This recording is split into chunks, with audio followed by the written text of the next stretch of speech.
It is Belle and Allie and Mary, and we are going to watch every Scream movie. Again. For some of us, again. For some of us, for the first time. And for some of us, we were too drunk to remember what happened the last time we saw it. I'm pointing at you. We don't need to talk about that until we get to that particular movie. Don't need to have no conversations about that. Why you put my business on blast, Belle? Because I love you. Anyway. That is a cherished memory that I have with Agile, enjoying my terrible drunken humor. That is a cherished memory. And I'm going to hold on to it tight. Ridiculous. So, I'm going to be front. I love the first two movies. I own the third movie. I've never seen it. And, but now we're up to 6. And I'm like, when did that happen? So I was like, you know what? Let's just rewatch all of them. You guys have seen all of them, correct? Yes. Yes. Before we go into it, which is your favorite so far? I mean, I'm always gonna be a sucker for the classic, the first one. Mm-hmm. Now they're all delightfully campy and gory, and Oof. the nostalgia of the telephone. Oh my god. Yeah. That's right. Like now with the new ones, it's like they're just as campy, but now it's like they're up to date, and you know they got their fancy smartphones and all that jazz. But yeah, the Skeet, love that Skeet. Skeet. No, Matthew Lillard. Which one did you say? As an actor, not. I forgot that's what it meant. Awesome. I'm gonna stop talking now. I didn't forget. That's why I said it. What about you, Mary? I agree. The first one is the best one, but the one that I find myself rewatching with no shame is the third one, which interesting apparently is not one that many people like. Do I care? No. And I couldn't tell you why I love it. It could be because of a very special cameo that I won't tell you about. Please don't. I think Allie knows what I'm thinking of. There's a very special cameo in the third one that I love. I don't know. I like that the third one, it takes... I can't figure out how to phrase this. It takes kind of everything that we thought we knew in the first one and flips it on its head a little bit and gives us new information. I like those twists. Okay. They do keep like adding to the story, which is great. Yes. I will say, like, from everything I've heard, the lore on this is very good because I've only seen, like I said, the first two. Really like the first one. Like the second one. The intro for the second one was also baller. The way our girl got gutted was baller as hell. Like, that was genuinely terrifying and made me afraid to be in a theater way before the pandemic. But I will say the one thing I've heard from everybody, people who love this franchise, is that each movie builds on the information that you received from the previous movie, which is unusual because there's a reason why no one acknowledges anything that happened after Halloween 2 until Halloween Kills. Like, nothing had, none of the stuff that happened in between it doesn't count. Or whatever, whichever, is it Halloween Kills or Halloween, whichever one is the most recent one. Halloween Ends. Halloween is the most recent one, but Halloween Kills was the one right before that. I'm not gonna lie, I haven't seen any of the Halloweens except the first one, because the first one is enough. The first two. Yeah, there's basically there's three different storylines of Halloween movies too. So like Halloween H2O doesn't obviously not go with the other ones. Because otherwise she would have a son and not a daughter. Right. So because of the convolutedness of it, as much as I enjoy the first two, I am not keen on them because it's like, what counts and what doesn't? You know? And also, Michael should be dead. Like, that's one of my favorite things about the Scream franchise is that when people get dead, they stay dead. It's not one dude who should have been set on fire, decapitated, and his ashes spread across the world keep coming back. It's not Rasputin. Right. It's, if you see someone die in Scream, they are dead. If the killer dies in Scream, he is dead or she is dead. That's the end of it. Now, if somebody picks up their human, they're just a human. Right. As well, you know what? I will say for Halloween, our beloved Donald Pleasance, he does say in the first movie that he doesn't think he's really human. Yeah, he definitely has. I mean, they're all evil, but he's like evil incarnate. Yeah, that's what he said. He was like, I met him as a child and he wasn't right. Yeah. He wasn't right then. And I don't think that's a human being. I think it's a demon in a human suit. And so that's a good point. So we're starting with the first one, and we're going to mute so we don't have all of the feedback. And the uncut reaction will be on our Patreon. The cut reaction will be on our YouTube. And if you want to support us, go to our Patreon. And you can pledge as much or as little as you like. And in the meantime, shall we all mute? And then hold on, because I got a commercial for Wolfpack, which I do want to watch because Sarah Michelle Gellar. But after that, the show actually, because I'm like, Sarah Michelle Gellar is here. Of course I'm going to watch this. Never seen Teen Wolf, don't care. All right. I never bothered with Teen Wolf. I tried to start, never finished it. Right. Just teen drama. I can't, if you're in high school, I can't watch it. I'm sorry.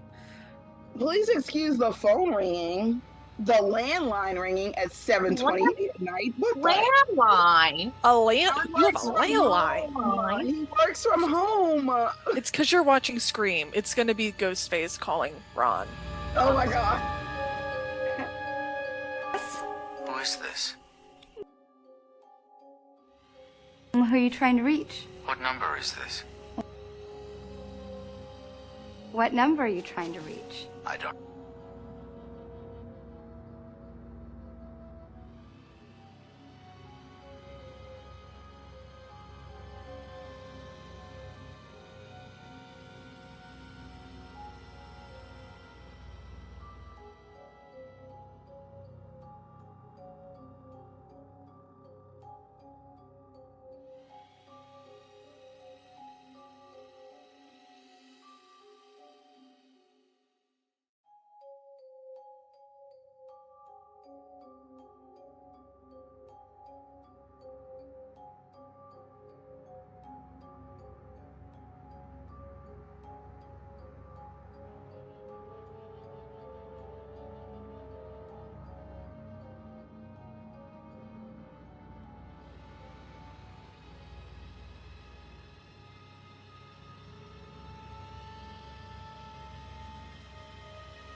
So why'd you dial it again?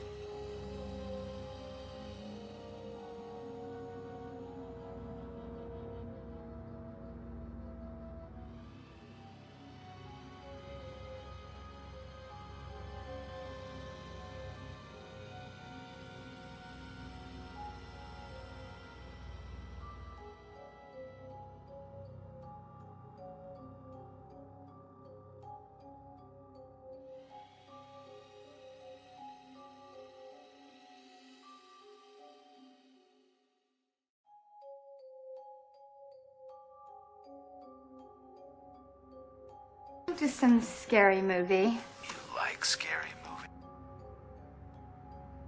I know who I'm looking at.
do that if I were you.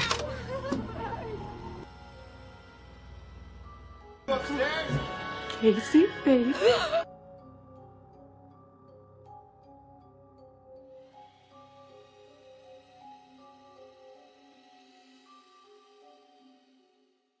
Y'all, I don't know why Casey, baby, makes me cry every freaking time. I'm like, every time.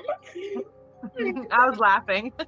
I know. I'm not gonna lie, I forgot that her mom could hear her being dragged. I forgot about that entirely. It's been so long since I've seen this. I watched it on Halloween. It's so awful. I'm like, that's gotta be a parent's worst nightmare. It's bad enough for your kid to die, but for them to be murdered and you can hear it and you can't do squat about it. Yeah. I don't like that. But I will say that opener just changed the game because there were so many moments where you thought she was going to make it. That opener is a banger because it's, Yeah. you got to remember when this came out. That's Drew Barrymore. She's a sweetie. Yeah. She's like America's sweetheart. There's no way they're going to kill her. She's dead in the first like 10 minutes gone. Yeah, not even 10 minutes, like 12 minutes in. Yeah. Like the first 15 minutes in the movie, she did. Yep. And now it's a free-for-all. You can't trust anybody. You don't know who's going to be next. Yep. Her death sets the tone for the entire movie. That's the genius of this movie, is that that first death is so well done. The build up. Well, the two body count. Her boyfriend and her. Yeah. That's right. Yeah. Everybody forgets about him. Two dead bodies in less than 13 minutes. Poor Steve. Dead as hell. Was his name Steve? I thought they said Seth. Steve. It doesn't matter. It does. It doesn't matter. Apparently, it does matter. Apparently, for the last two. It does. Because if I'm not mistaken, the whole premise of the last two movies is that somebody is going after everybody who was originally connected to the first case, victims and killers. So Yes. I don't know who's doing it, but that's what I understand. So it's going to be very interesting. But yeah, like that moment. Also, I love the little detail of the Halloween music being underneath when she's answering the question about who. I've never noticed that before. I know. I heard it just this moment, and I heard toot toot toot toot toot toot, and I was like, "Is that? That is." But I never noticed that. Why is your doors not locked before you get home? That's the thing that drives me nuts, because I don't know how old. I was definitely younger than a high schooler when this movie came out, and even I know if I'm home alone, every door is locked. Right. So why? It's the middle of the night. Why are your doors not locked? You're home alone. She lives in a cornfield. She doesn't live in a cornfield. She lives in California. She lives in like Napa Valley or something, next to a winery or some I shit. was gonna say she lives in some sort of field. Wasn't that corn next to her? I think it's like a winery. It look like wheat or corn, but either way, like honestly, in my opinion, y'all, I'm sorry, but like this is not the 1930s or like the 50s where it's like everyone's your friend. You can leave your doors unlocked. No, your doors. Like, are you kidding me? Everyone's doors are locked at all times. Also, where are the blinds and the curtains? How can this mofo see me in my house? Why is there not a curtain or a blind to be found? Make it make sense, Karen. Like, why? I don't understand. They live on a vineyard. They want to check out their grapes. They like that open concept. Lots of windows, lots of sight lines. To the window, to the wall, and there goes lots of ways for crazy people to see you in your business. Lots and lots of ways. I ain't here for that. Some people like to do that. Huh? Some people like to do that. I know. Look, if it was up to Ron, we would hear the Titty Outcome podcast. So that's gonna be the Pop Culture Uncovered OnlyFans page. That's what that'll be. We do all the reviews and titties out. Titties out. Ron will join in on those. That'll be Ron's page specifically. Oh no! All right, y'all ready? Let's go. Let's see who's. Oh, I do want to say real quick because I think it's about to happen. When I rewatched the Scream movies a couple of years ago, I didn't notice it as they were coming out, but when I rewatched them all, they have a theme song. Yes. And it's the same song that's used in Peaky Blinders as their theme. And it's such a good song for the movie, too, for the whole franchise. I love it. The music choices in this movie were really good. The music choices, it's just, oh, so good. So good. That entire scene was just amazing. And something that someone pointed out to me, I think it was Nikki from Nick Says Boo, was that if you pay attention to Scream movies, they always show you the layout of the homes before shit goes down so that you can understand why people choose to go where they go. And I hadn't noticed it, but he's absolutely right. We get basically a full tour of that first floor before shit actually starts going down. So you know why she's running in the direction she's running in, thinking that that's going to save her. And I'm like, huh. Interesting. Also, he was already in the house, which made me so sad because she never. I think they're both there. Well, we can definitely hear Stu when she punches him in the face with the phone. You can hear Stu grunt. I think it was Billy who killed Steve and was in the house messing with her head, and it was Stu who actually killed her. Yeah, which makes sense because she was his ex-girlfriend and she dumped him. Exactly. So that makes sense. I feel like they both had to take out Steve. They both needed to do that. Steve was too big. But Stu wanted Casey. Personally. Maybe he had a little fun with Steve too, but this was they were both definitely there fucking with her, but this was definitely Stu's big moment for him. This was all he wanted. Yeah. That was the only thing he wanted to do was kill her. Everybody else is a bonus. Because that's how crazy he was. Yeah. I don't care. I like Stu. I do too. It doesn't hurt that it's just because it's Matthew Lillard. There's no other reason. I was gonna say, I went to school with both Matthew and Skeet, and so I'm always like, Matt, I will always be close to my heart as a person because we went to school together and he was a year ahead of me and he was amazing and both of them were so sweet. So I'm like, they will always be. But I was like, I really wasn't ready for him to be the bad guy in this movie. I was like, no. He's adorbs. When he showed up as Shaggy, I was so much happier. Yeah. All right, we're going to go.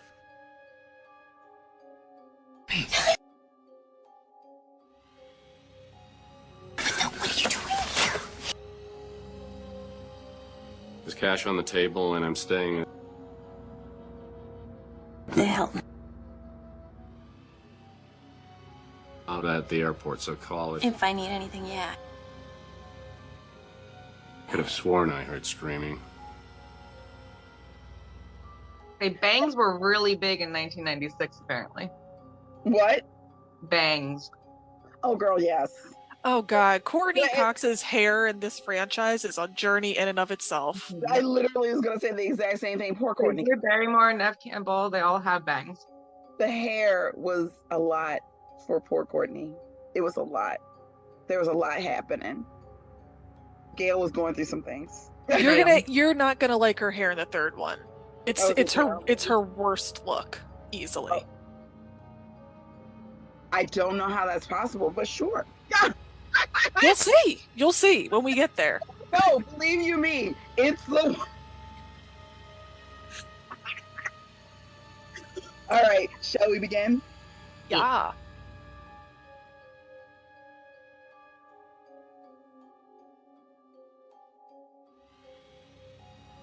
California was devastated last night. 2 young teenagers were found brutally murdered. Authorities have yet to issue a statement, but our sources tell us no arrest has been made in the murder of Cook Strike.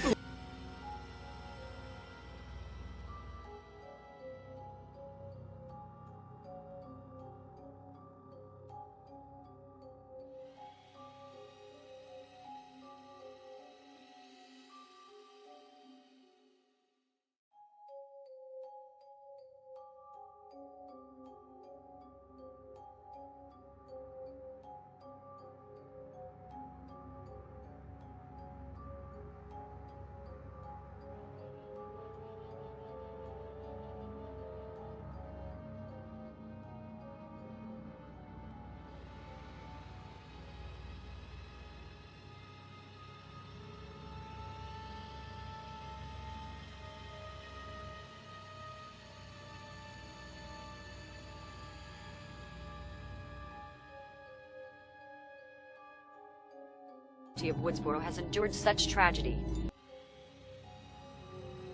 Only a year ago, Maureen Prescott, wife and mother, was found raped and murdered not far from this peaceful town square.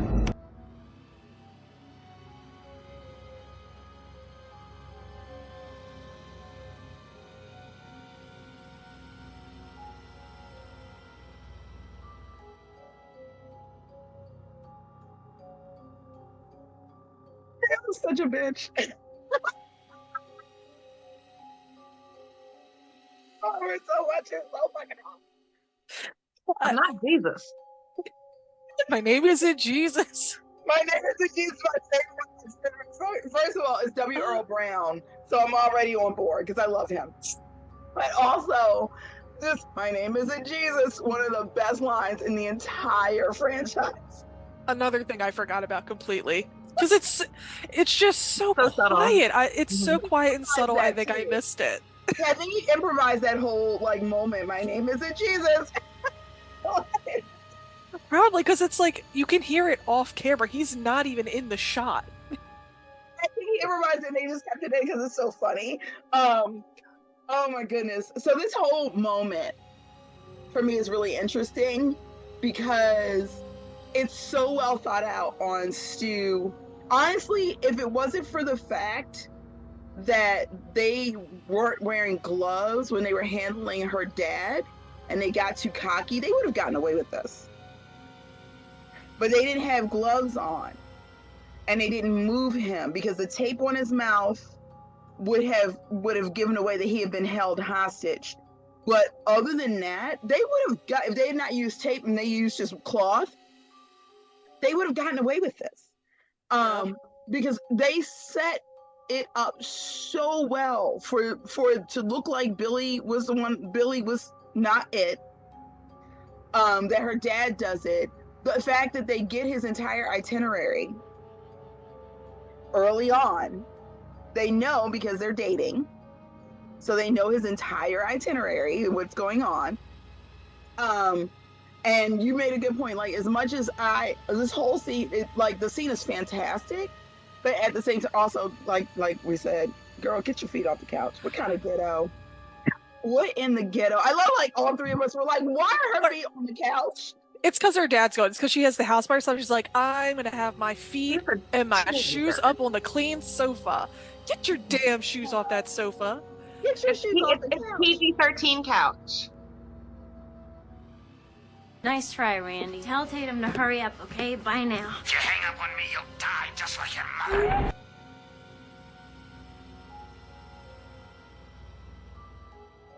You want to die, Sydney? Your mother sure didn't. Fuck you, you creep.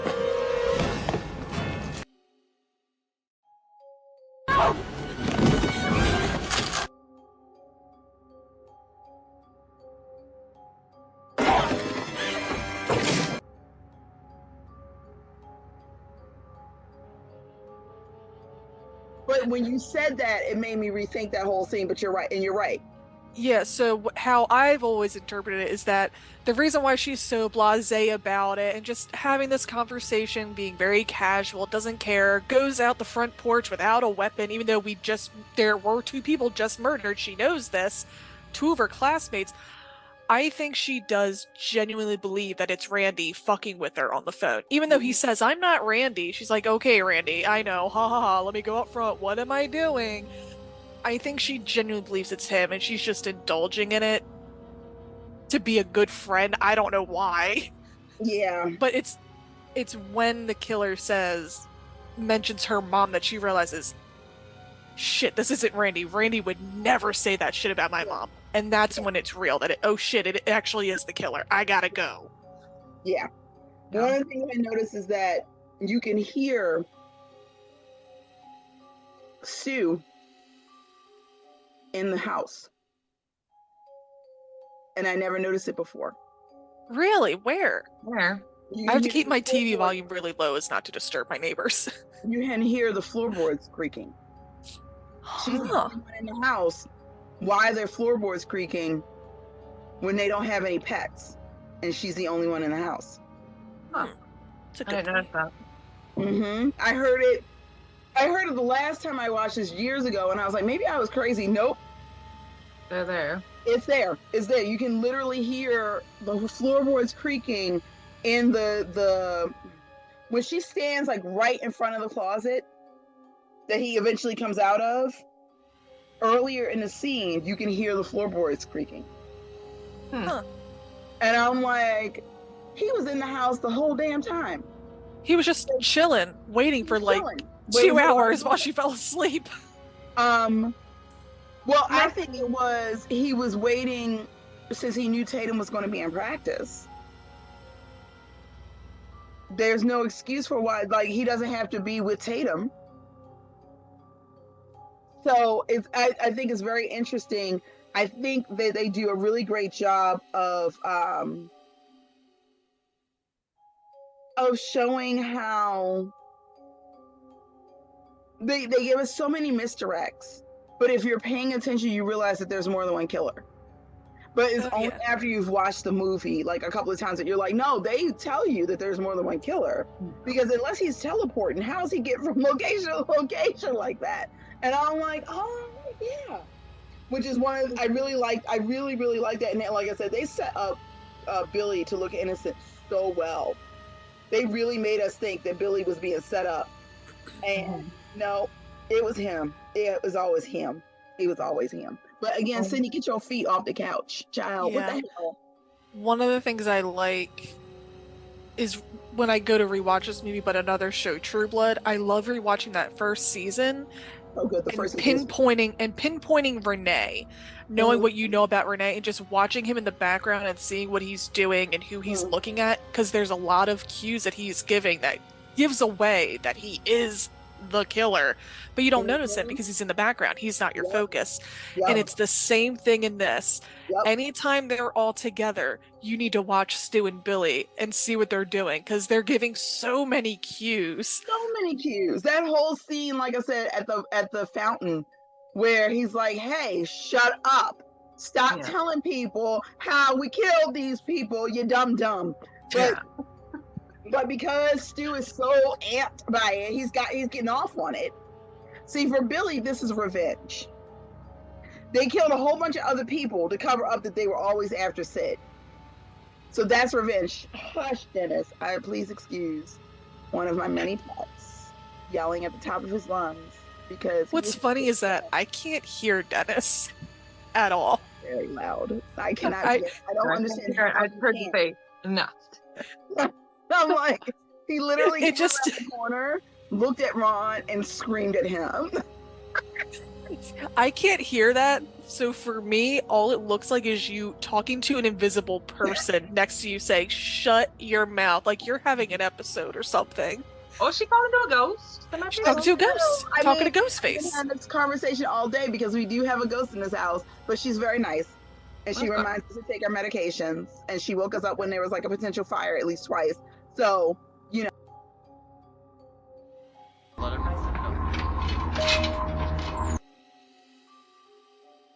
No, I'm not mad about her. And people were like, I'm sorry, what? That is a friendly ghost. Exactly. She's like, Casper, it's fine. So yeah, and this whole scene at the police station is really framed really well too. Like just literally the framing. Wes Craven, when he is on fire, whew, Lord, when he is really gives a shit about what he's doing, you can always tell the difference. There's a difference between all the Nightmare on Elm Street movies past the first two and where they're garbage until you get to New Nightmare. Yes. New Nightmare is so damn good because when Wes Craven cares, the thought that he puts into it is just, no, he can't be beat. He cannot be beat. And the thought, just the framing of this whole scene in the police station, the way everybody is angled, the lighting on everyone is just so well done from a purely visual aspect. Regardless of the acting or anything else, although the acting is very good, but the visually, this police station scene is so good that it's almost like it's impeccable. It's impeccable, and you got to give Wes Craven his flowers. You just got to give him his flowers because it's so good. It's so good. So speaking of that, let's go. Y'all ready? Allie, I'm so jealous of your popcorn. I need to get some. I have drunken whiskey. I cannot not watch a Scream movie and not have popcorn. Well, it's a popcorn movie. Drunken whiskey. What is it? Whiskey soaked pecans with a honey glaze. So I'm gonna eat those. I got nothing but tea. Oh, that's because you're sick, boo. You have it. So I will say, watching this is making me appreciate the first Scary Movie so much. Because they just do such a great parody to it. The first Scary Movie is really good. Deputy Duty or whatever they call him? Yes. Deputy Doofy. Can I tell you guys, when Dewey shows up, I laugh my ass off, which is the other thing that this movie and the first one do really well is when the humor hits, it's organic and it doesn't feel forced. It's a nice break, too. Whereas I believe, from everything I've heard, people are like, after that one, the humor when it's there is super forced. I heard something about fuck Bruce Willis, and people are real pissed about that. And I'm like, I don't know what that means. But apparently a lot of people were like, I hate that entire line. And I'm like, I don't even know what you're talking about, but okay. No. Apparently it didn't make an impact on me. I don't know. Well, it didn't make an impact on me because I don't remember. We hate that line a lot. Like, fanatically. They were like, it's the worst line in the entire franchise. And I'm like, oh, well, damn. Well, damn, bitch. Okay. Right. So, wow. But no, Dewey, he's adorable. He's adorable, but like he's a deputy. So as a deputy, what made him think it was a good idea? Let me go knock on the door with this creepy mask, face first, and my gun in the air. Well, also, like they do make it seem like it could be Dewey a lot in this one. Like, that's true. We always suspect the police. Oh, they know how to cover their tracks. We know. We be knowing. Hold on. I forgot how messy these are to eat. Because they're strip waffles. It's a strip because you got to strip with the waffle, girl. It's not as satisfying until you take it off. I hate both of you so much. You know damn well I did not say strip waffle. You're welcome. Strip waffles. Oh no. It could be worse. It could be a strip muffin. Oh.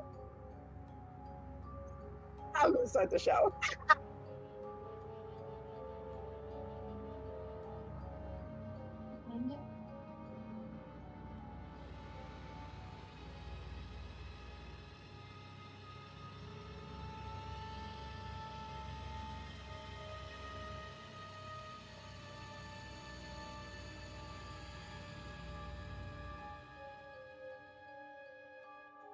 Your entire havoc-inducing, thieving, whoring generation disgusts me. No. 2 of your fellow students just savagely murdered. And this is the way that you show your compassion and sensitivity, huh? I'll tell you something. You're both expelled. Get out. Come on, Mr. Hembry. It was just a joke. That's not fair. Absolutely right. It is not fair. Fairness would be to rip your insides out, hang you from a tree, so we can expose you for the heartless, desensitized little shits that you are.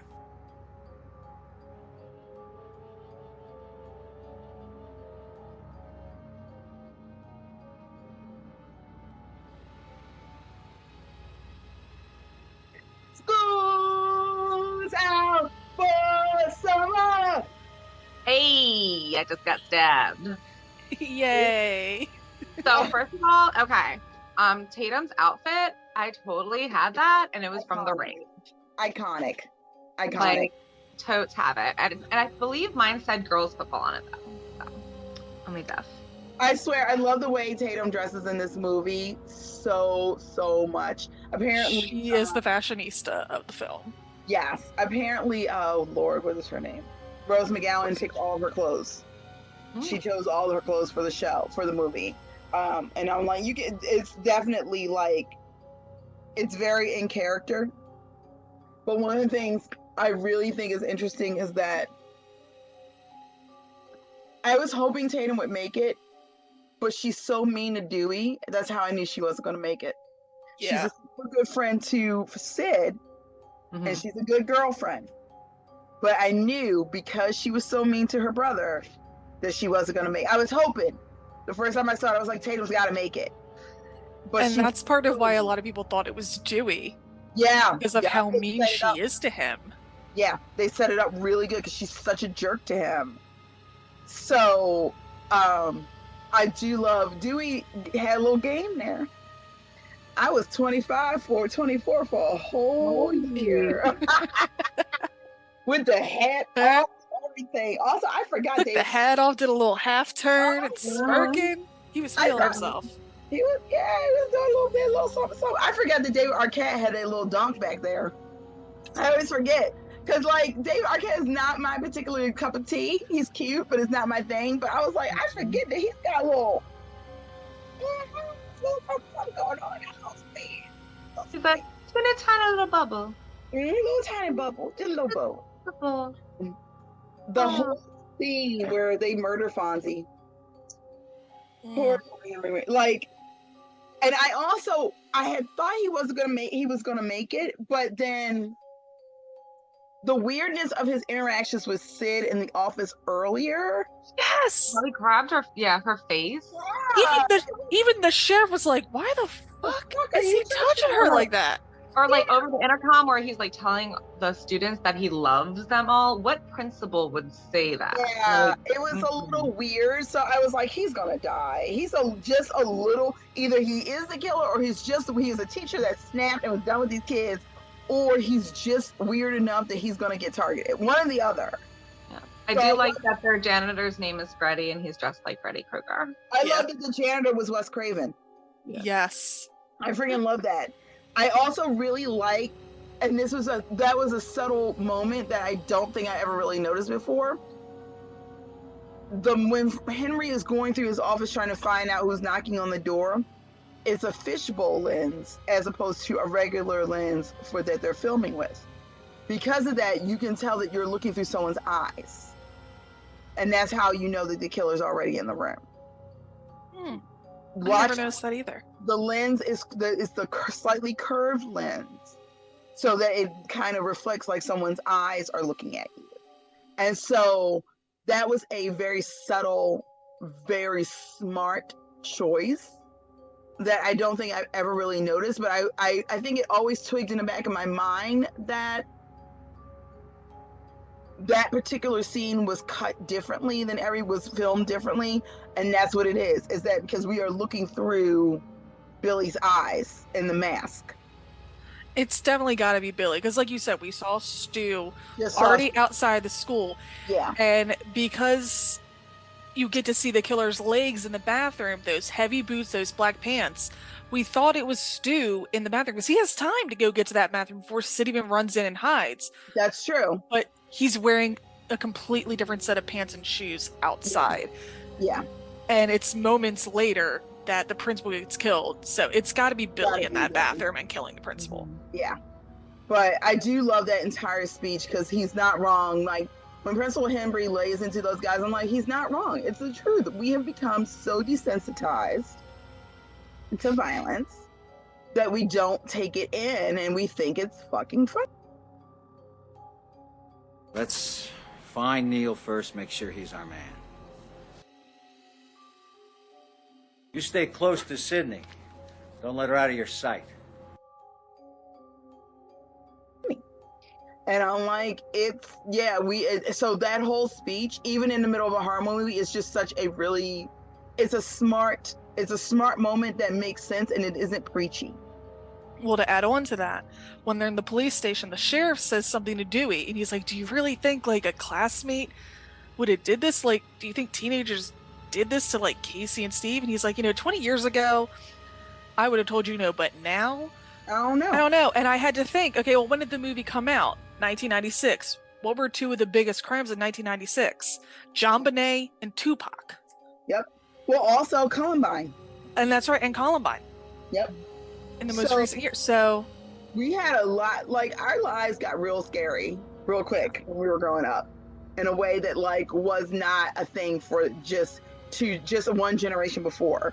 There was just not, mass shootings weren't a thing until our generation. Serial killers were always around, but like targeted thing was never something that we had to worry about growing up. And now it's like you don't know if that person you're passing on the street is going to turn out to have a gun and going to kill a bunch of people. It's really terrifying. And this show really, unfortunately, for good or ill, this franchise has unfortunately predicted a lot of things that actually really happen in real life, like a lot. It's very upsetting. This movie, I keep saying show because we're watching so many movies. We're watching 6 movies and by the end of this, but these movies really were very prophetic in a way that's highly disturbing. But I think Wes Craven just took stuff to what he was seeing in the world to its logical conclusion. It reminds me of the fact that like Max Brooks, who wrote World War Z. Yes. And Max Brooks, and there was another writer who I was literally just talking about a couple of days ago. But when they were planning their show, when Max Brooks was writing World War Z, he predicted how everyone would react based off of history. And damned if he didn't predict every country's reaction to the pandemic to the T. To the T. And that book came out a good 10 years before the pandemic. Just like C, that's what it was. The show C on Apple TV, same thing. That show came out 2 years in 2018, so 2 years before the pandemic. And that show predicted exactly how we would react to a pandemic. Exactly. I'm gonna watch this. It's so good. It's so good. It's Jason Momoa and Dave Bautista just going at it. It's real good. You're gonna like it a lot. I need to watch it now. All right. Shall we begin? This is when we're about to get to this is when the body count starts going up real quick. Real quick. I'm never look at a garage door the same. Oof. Girl. Yeah. Yeah. But cheers to Gail. We did say in our little commentary, she is a damn good investigative reporter.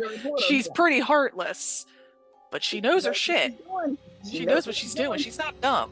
Not at all. And I actually really respect that because on any other movie or any other franchise, she'd be an idiot. Yeah. She'd be just mean to be mean, and so that Sydney would have somebody. No one would have thought in any other franchise, they would have never thought to make those two team up. Not once. It would have never occurred. But what I like is that Gail does come off as just being mean to be mean, and I need to sell my book, but then you hear other people talking about Sydney's mom, and it's backing up what Gail is writing in her book. Sydney's the only one who vehemently believes that her mother was an angel and she wasn't sleeping around. She would never cheat on my dad. You're the only one that believes that. Nobody else is buying that. Your father doesn't even believe that shit. No. Yeah. Yeah. All right, let's do it.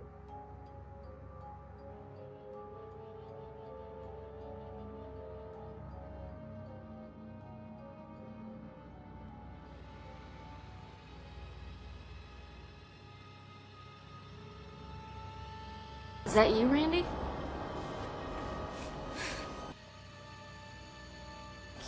What movie is this from? I spit on your garage. This is the outfit. If Sydney sees it, she'll flip.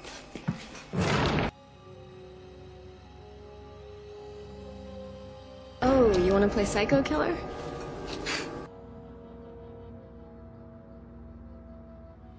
Can I be the helpless victim?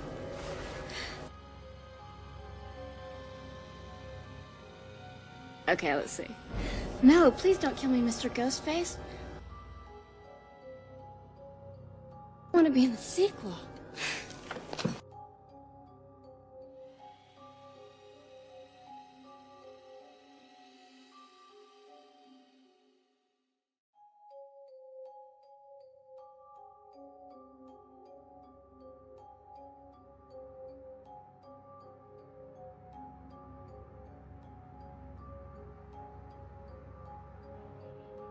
Tatum.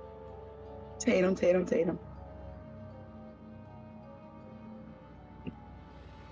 They don't make garage doors like they used to. They don't. They really don't. And this is the reason why. Honestly, yeah, a little bit. That's why they have safety features now. Yeah. Because of this movie, they have photo eyes. No OSHA violations on garage doors anymore after this movie. No. I don't know. Tatum's death messed me up, not gonna lie. And then like, cause she really did. But also, girl, why did you run past all of the weapons? There was so many. She could have beat the shit out of him with that rake alone. She was beating his ass. She threw a beer bottle at his dick. Yeah. And honestly, the fridge door to a face. Yeah, she honestly, if she had not tried to run, she would have taken his ass out. Yep. I get why she tried to run, but you ran past a wall of weapons. That rake, that metal rake right there, fuck him up. Yeah. Take that rake and fuck his shit up. But did you notice she did the exact same thing Sydney did earlier when she was talking to him? She thought it was Randy just fucking around. Let me play along. And then, oh shit, no, this is real. Yeah. Same thing. And again, it's Billy. It's definitely Billy because you can tell by the grunt when she fucked him up with that damn beer bottle. The sound is Billy's voice. As I am so mad at myself. Well, I'm not mad because that means it was a well-written movie, but that I didn't catch it the first few times I watched it, which one is which at given times. But the way it's the sounds that they make, you can tell who it is by their reactions to what's happening. But damn, Tatum got taken out like, But that 30-second delay on the camera was such a smart, that was such a creative choice by the writer and director, so that both we and the characters know what's happening, but we don't know when it's happening. It's just so smart. It's so smart. And we're about to lose another one, so let's just do it. Let's just do it because the body count. Another one. Rag and another one. And another one. Uno más. Uno más.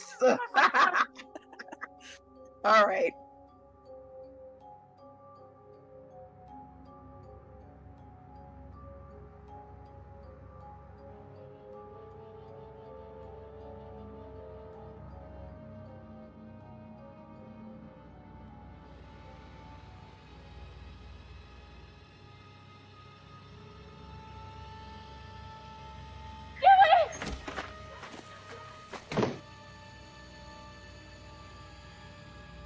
Sydney?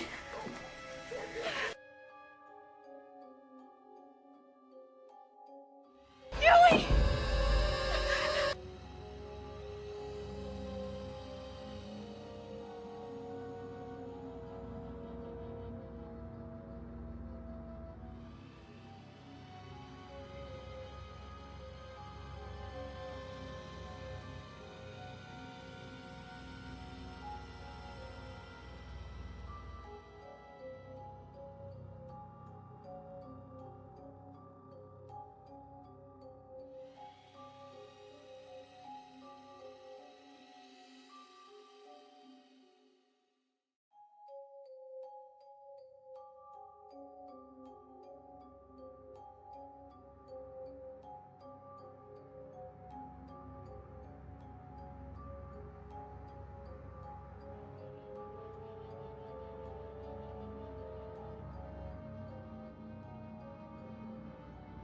So that was Scream.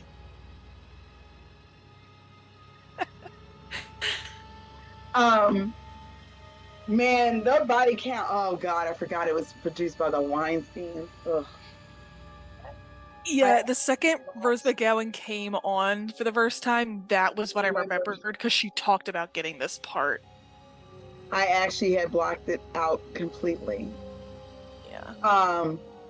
No, don't go automatically to Scream 2. Calm down. That's next week. That's next week's drama. Oh shit, it's doing the same thing. Another day, another drama-rama. Hold your horses there, Scream. I may or may not have thrown my mother down the rabbit hole of Taylor Swift and Janelle Monáe And so I may be hearing a lot of Taylor Swift and Janelle Monáe in my life right now. There's worse things. There are worse things. Both of those, I'm like, you know what? There are worse things she could be listening to.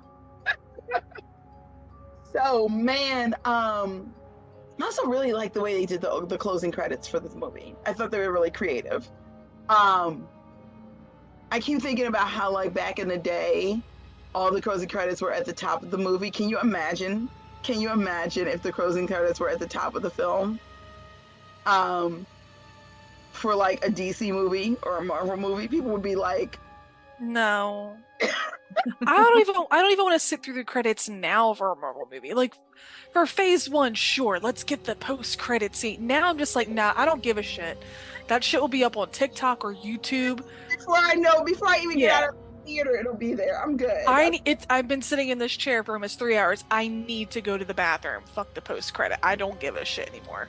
Exactly. I don't care. I do. I'm glad you care. You secretly film it for me while I go to the bathroom. You are the answer. Oh my god, there's like how many scenes? 2, 3? How many scenes are we gonna get? Yeah, the one time you're like, Mary, this is your job. You're supposed to know this. I did not know this was my job. I didn't prepare for it. I'm going to the bathroom. I think it was for Wakanda Forever.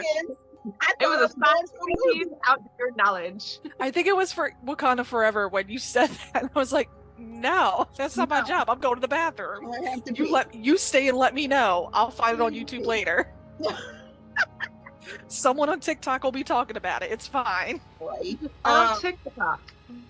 So the final 4 deaths rack up quick, honey. Because first Kenny goes down. And like I said, that 30-second delay thing was so genius. I remember watching that in the theater and being like, I feel like I was in maybe just finished high school, might be my first year of college when this movie, maybe.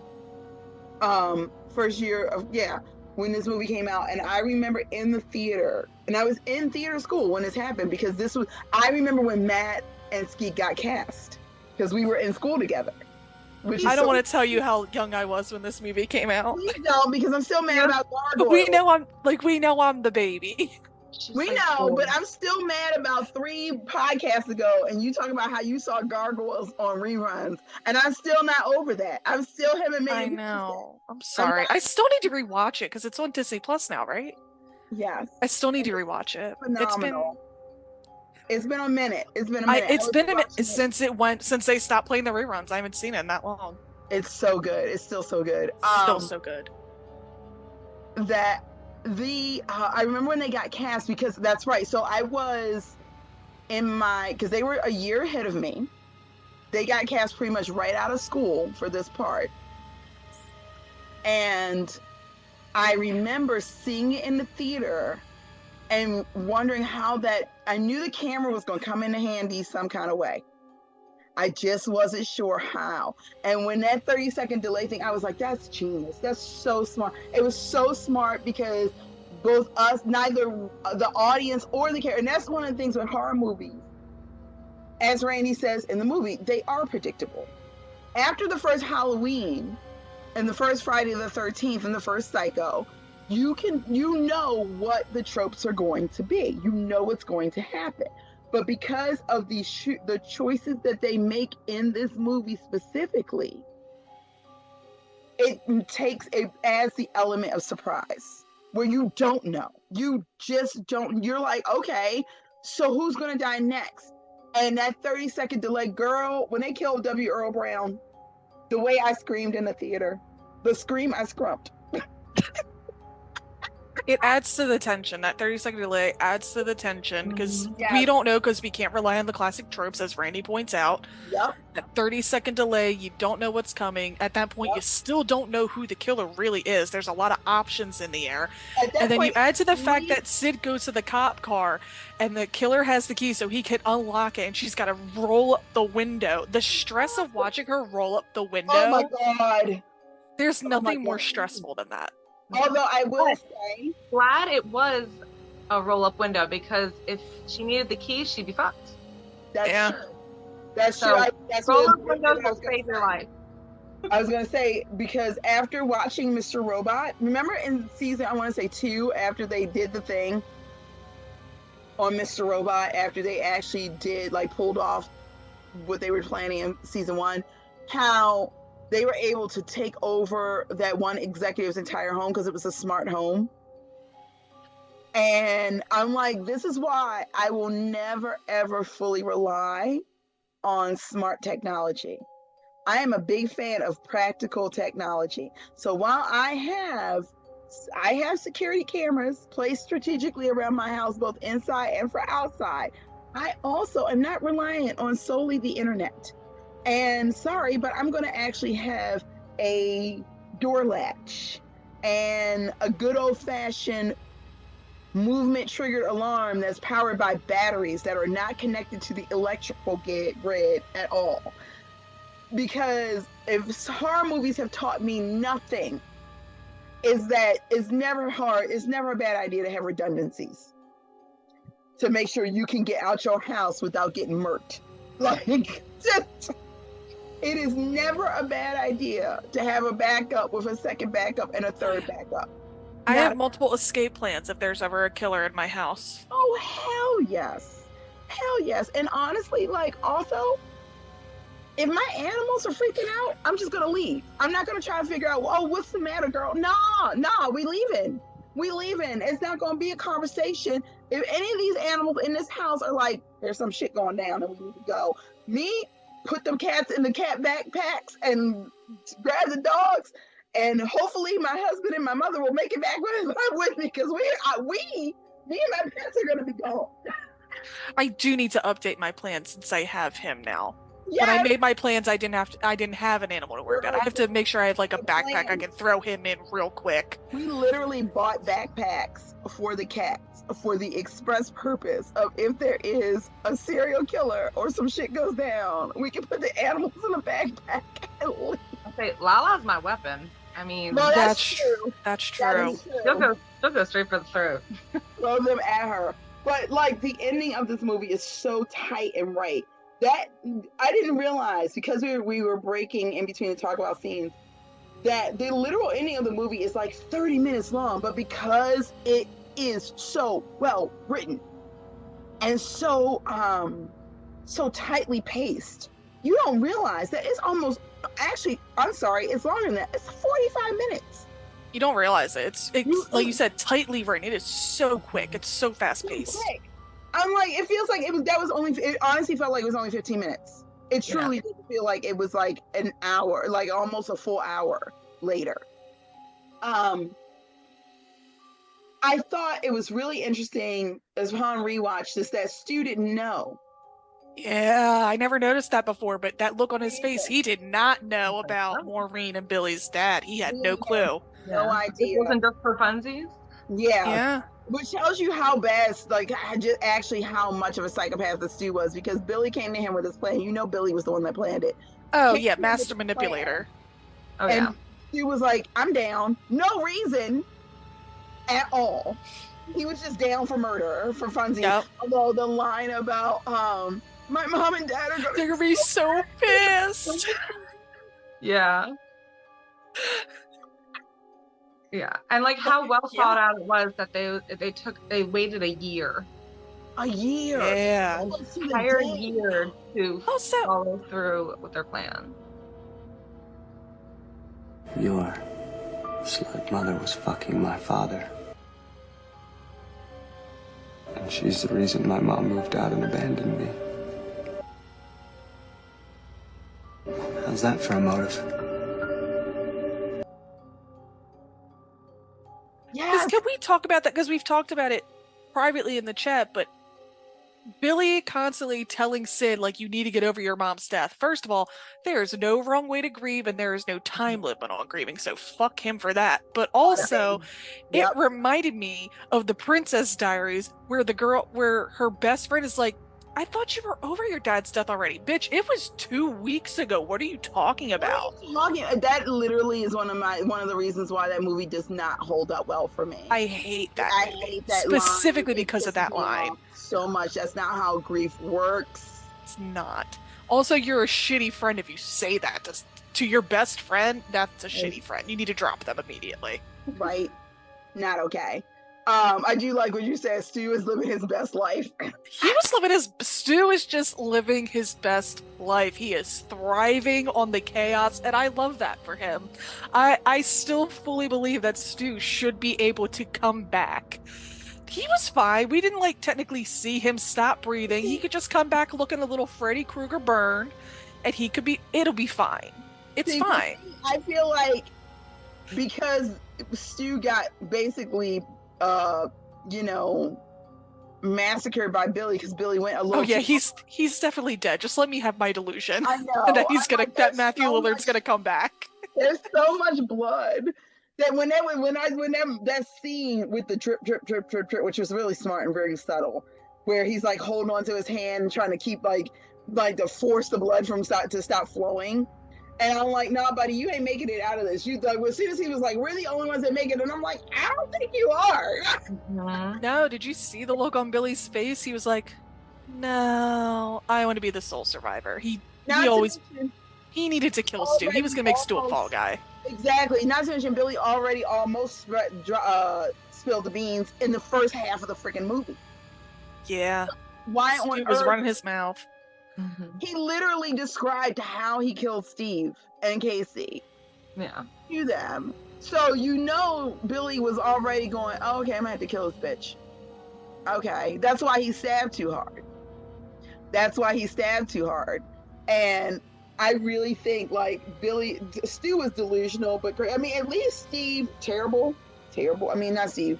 At least Billy, I understand his motivations, but again, why are you mad at Sydney for what her mama did? Those are two completely different people. But I get it. But Stu was just like, yay, murder. And also, he's like, it'll be just like a movie. We gotta make a sequel. Yeah. But my other thing was that line, I will say, even in the theater, when he was like, when he and Randy came running to the door. Who did it? He killed Billy! Oh my God!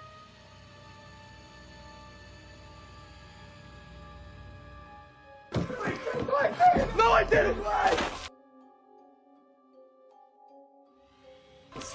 Please give me that gun!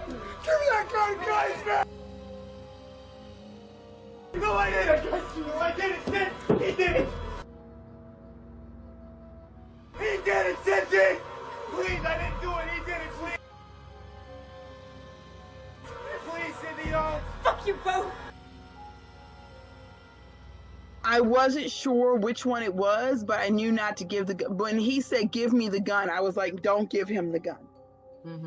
Don't give him the gun. Of the two, the one who's not asking for the weapon is the one that you trust.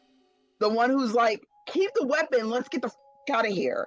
That's the one you trust over, because that's literally what Randy said. We got to get the fuck out of here. Let's go. And I was like, I don't know. I think it might be Stu. I didn't even think about Billy because we had just seen Billy die. But I thought I thought it might be because Stu was jealous of Billy and or whatever. And I'm like, I don't know. But I definitely knew it wasn't Randy because Randy was like, let's just go. And common sense. He was the only one that was like, why are we still here? Yeah. Why? Yeah. What's interesting now that you say that is that Stu and Randy are very similar where they think of things cinematically. They think of life like a movie. They're mirrors. They're complete mirrors to each other. And another good point of that.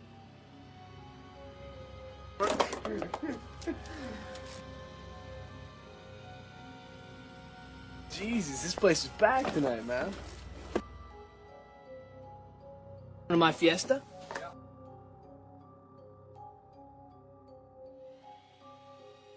Yeah, I'm off early. Curfew, you know? Cool. That is the scene when they're at the video store at his job and they're talking about the different tropes and of why, if you're a suspect from the police, why would you be in the horror movie section? That's stupid. If I was the killer, I would yada yada yada yada, and all that stuff.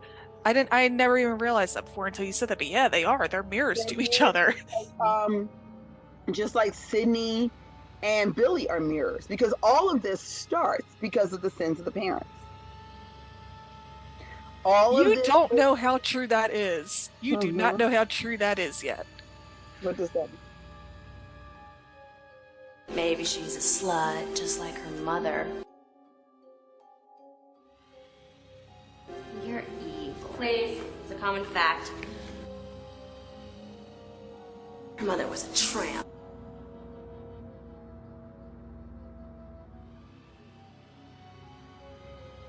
Cut some slack. She watched her mom get butchered. Oh, right. I have 3 more movies to watch that I haven't seen. Right. Okay. Spoiler! I don't want to spoil it for you because technically I have 4 more movies, but we're going to see the last one together in the actual theaters. But yeah, like, all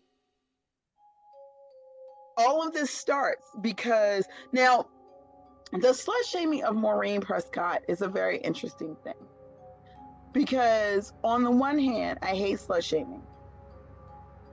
On the other hand, don't cheat. So I don't know how I still to this day don't know how I feel about Maureen Prescott, because don't cheat. If you're not happy in your marriage, fucking leave. So I hate to be on Skeet's side for this one. It was his parents, and he's angry, like he's hurt, and that's what made his mom leave. So I mean, they're still, I guess maybe they're 18 in this. They're supposed to be 18. They're supposed to graduate. So they're about 18 years old and 17. Yeah. I don't know, because didn't they say that Casey and Steve were 16 and 17? Yes. So yeah, they were very young, 16 and 17. And I think, yeah, they were, because I feel like people were like, oh my God, these kids are too old. And I'm like, no, they're not. Because I remember being an old lady at 16 or 17. I graduated high school at 16. I was already on my way to college on the other side of the country at 16. So it's very different over there. Yeah, they were the right age. And I know that Skeet and Matt weren't much older than, they were barely legal when they filmed this movie. So they were teenagers. And you're right, the psychological damage that was done, and God forbid if he actually saw them cheating. Well, and that's the thing. It was so much that it made him kill a person and rape them. Like, I mean, he already had issues, but yeah. Well, I don't think my question is this. I don't think he raped Maureen. No? Okay. I think they just had it be that Cotton and her had sex, and then he went in and killed, and just made it seem like Cotton had raped her and killed her. My question was no, I guess Stu wouldn't have been involved with Maureen. Like, but he made it sound like he was involved in it, but he didn't know the motivation of why Billy would do it. Yeah, I think he knew. I think he knew that she was going around doing some things she shouldn't have been doing. Like everybody did, except for Sydney, apparently. Yeah, because even her father knew. Yeah. Even Tatum knew. Even Tatum on the porch, she was like, well, I mean, like, I'm gonna be a good friend, but so I'm gonna sugarcoat it, but yeah. Your mom was actually like doing all the things. So it's weird. I think if her mom had been single and living her best life, I would, although again, don't go after somebody's spouse. There's a reason to this day I'm still not cool with Alicia Keys. I just, like, don't do that. There's so much, don't do it. But if her mom, I think the slut shaming is weird because on the one hand, like, she wasn't happy. So leave. Yeah, then leave. Don't cheat. Because she ruined both her and Stu's father. Billy's dad ruined, quite literally ended the lives of, how many people died in this movie? Tatum, Casey, Steve, the principal. Tatum. Casey. Yeah. Almost Dewey. Almost Dewey. Billy and Kenny. So 7 people died because she couldn't ask for a divorce. Yeah. And it would be different if her husband seemed like the type of man who was abusive, but clearly he wasn't. So she could have asked for that divorce.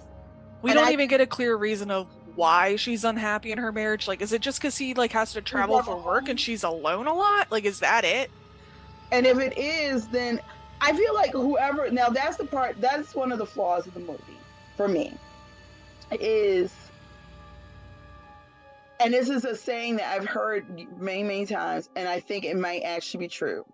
Some cliches are true for a reason, which is when women cheat, it's not because of sex, it's because of emotion. So if she was feeling emotionally unfulfilled, then she was gonna roll no matter what. So, but we don't ever get a clear, I mean, I don't know, I literally have not seen the last 3 movies or the 4th one. So we never get a clear reason for that. And apparently I'm going to in a future film. Okay. I just feel like there's so much, like, we don't know what damage was done to Maureen, that this was what she thought. But I guess, okay, based off your faces, we're going to find out that there was damage done. You'll find out. Okay. You'll find out. You'll find out more about Maureen's past. But for Billy's dad, I think it was just that his wife was fat. Wasn't that a thing? Yeah, in the second movie, was it the second one where we find out about his wife? Yeah, like his wife was just fat, and Maureen has a past, and she's a little damaged, and she's feeling emotionally unfulfilled, so they have an affair. What a shitty reason to cheat on your spouse. Yeah. Like, I feel like Billy's dad gets off freaking light. He really does. He gets off real light. I would have jocked, like, if I was Billy, I would have started with his ass and then gone from right? Because it's like, yeah, Maureen's partially responsible for why your mom left, but who's the main reason? Your dad. Your dad is. And it takes 2 people. Can we both agree both of their hairdos are so skeezy? Like, so skeezy. Like, father and son, bad hair. His father's whole look grossed me out in the film. The hair. It looks like he's wearing a really bad wig. The hair, the choice of how they did his makeup, where he looked hard and put away wet. I was like, ugh, you look rough, homie. I mean, but then his wife left him and his side piece got murdered. So, I mean. Yeah. So. I look rough too. I will say that in terms of, regardless of how we feel about the slut shaming of Maureen, I will say that the movie holds up on that point about the violence of women and about women who are maybe a bit more promiscuous or not. You know, whatever.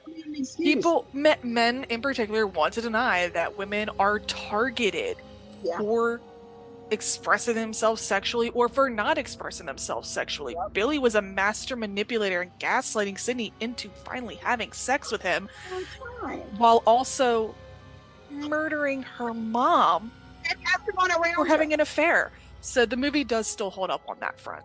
It's interesting that you bring that up because the violence against women is like literally a UN thing. Like, they're like, this is an actual worldwide problem that we have to deal with immediately.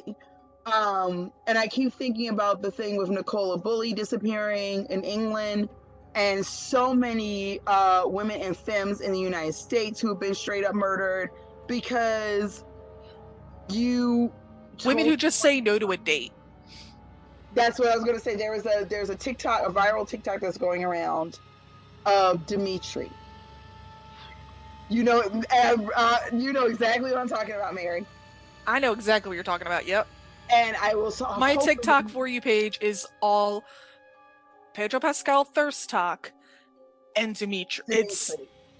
And I forgot to I would hopefully remember to put it into the comment, like underneath the film when we put this up. But it's fascinating how these men are so freaking entitled. And that's something that very much stands up in this film. I am entitled to you. I'm entitled to your body. Even Stu's final line, I always had a thing for you, Sid. So what was the plan? Were you going to rape her and then kill her? What was the plan, Stu? And like, you're literally trying to kill her. Do you think that she's going to be like, okay, we can have some sex before you murder me? Like, what's the thought pattern? In his word mind, he probably thought that is what would happen. Yeah. She gave him for Billy, now it's my turn. Right. And so it's very interesting to me that all of this movie came out in 1998? 96. So it's been 27 years and all of the things still hold up. Oh God, it has been 27 years. What the fuck? 27. My mom let me watch this? I didn't get to see this in theaters. I did the math. I was 7, so I was not allowed to see this in theaters. Actually, I think we might have snuck in. You know, buy the ticket for the PG movie and then you'd go into the other theater. I had to get this on VHS later. Why does she always have to dig the hole is what I want to talk about. So sorry. I will say I do love that Randy works at the ye old local Blockbuster. The nostalgia of going to a Blockbuster. Yeah. God. Y'all, every time I ever went to a Blockbuster, something insane happened. And I kid you not, like, to the point where I just avoided them every single Did you have moments like with Randy shouting things and the woman's behind him like, what the fuck did he say? Let me just walk out of here. I've had people, I was there when there was a robbery.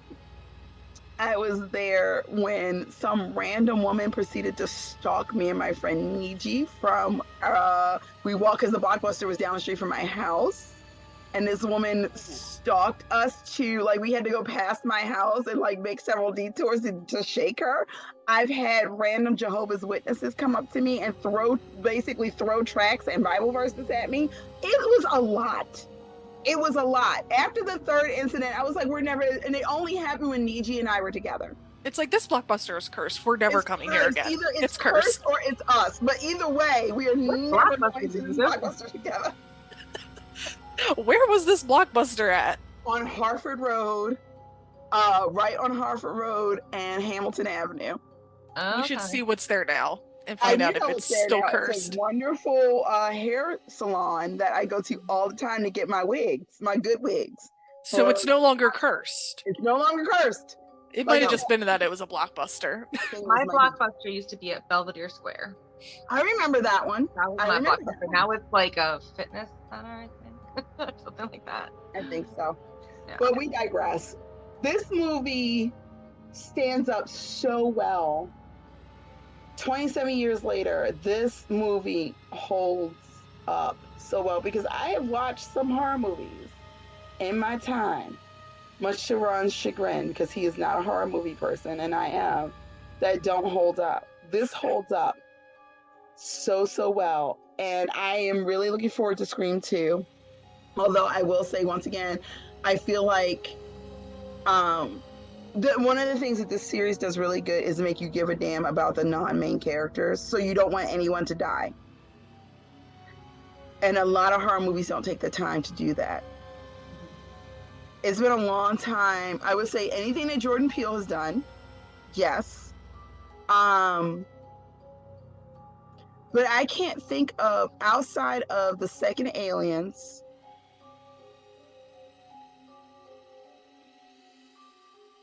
I genuinely can't think of a horror franchise where I gave a damn about the side characters as much as the main characters, and I didn't want anyone to die.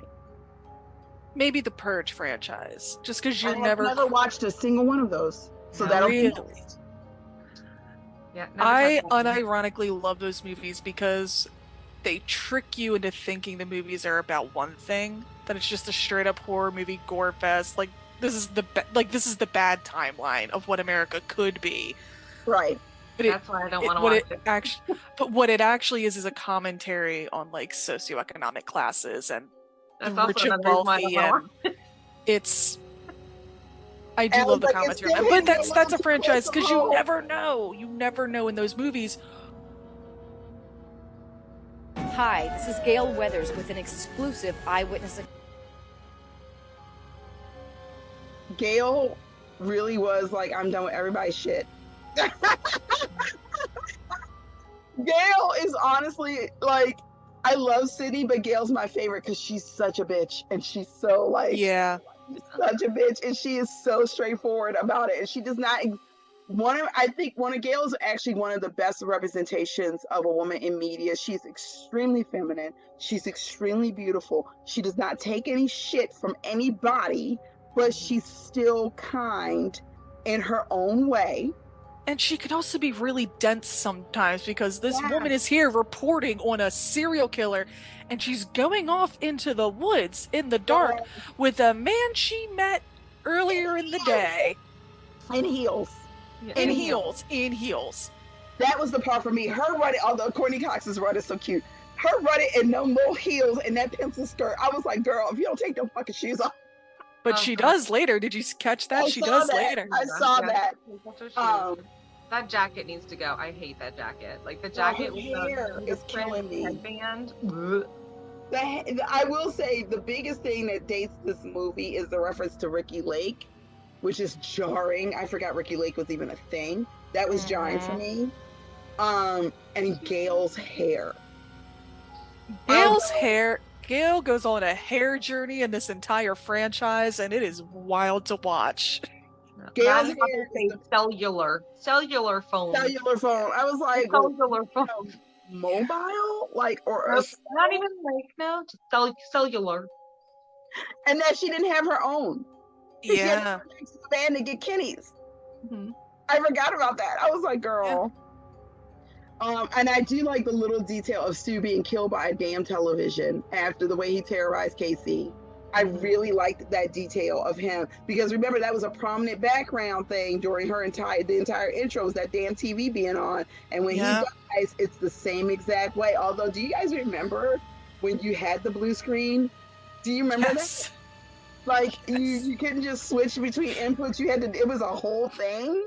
Like who was I talking to the other day? Maybe it was Steve or Ryan or Vicky, and we were talking about like the TVs we had growing up. I was like, oh yeah, I had the big boxy thing that didn't have a remote. You just had the clicker, and you got like 3 channels with the bunny ears, the whole thing. And it was like we had Nickelodeon, the news, and something else. Nickelodeon, the news. Nickelodeon? Because me and my sister shared a TV in the room that we shared. Because we had to share a big room. We had the one TV with the knobs and the bunny ears. Not really. We only had like the 3 channels. I don't think that counted as cable. Maybe it did. I don't know. For us, because we didn't have cable growing up. I can say that right now. No. Maybe that was cable. I don't know. 3 channels was cable back in the day. Back in my day. But like my sister and I would watch. It was the only thing my sister and I could agree on as children. At night, we would watch I Love Lucy on Nick at Night, and that was the only time we did not argue or try to murder each other on that old ass TV. That big boxy thing. You can murder someone with that, as we saw. As you saw, you could have murdered. You can't do that with these flat screens. No idea. They're ridiculously heavy. Yeah. They were ridiculously heavy. It took 2 or 3 people just to move them in. They were huge. When I had mine, it was in the basement, and when I took, I had 2 bedrooms upstairs that I took over once my siblings moved out. I was like, haha, I get the upstairs. I took the television from the basement up 2 flights of steps. Oh my God. Yeah, that was the basement. I was like, I get the TV. This is mine. Girl. This is mine. I was Wonder Woman in that shit. I was like, this come with me now. This is mine. I'm taking it up the stairs. And everybody that don't like it can kiss my ass.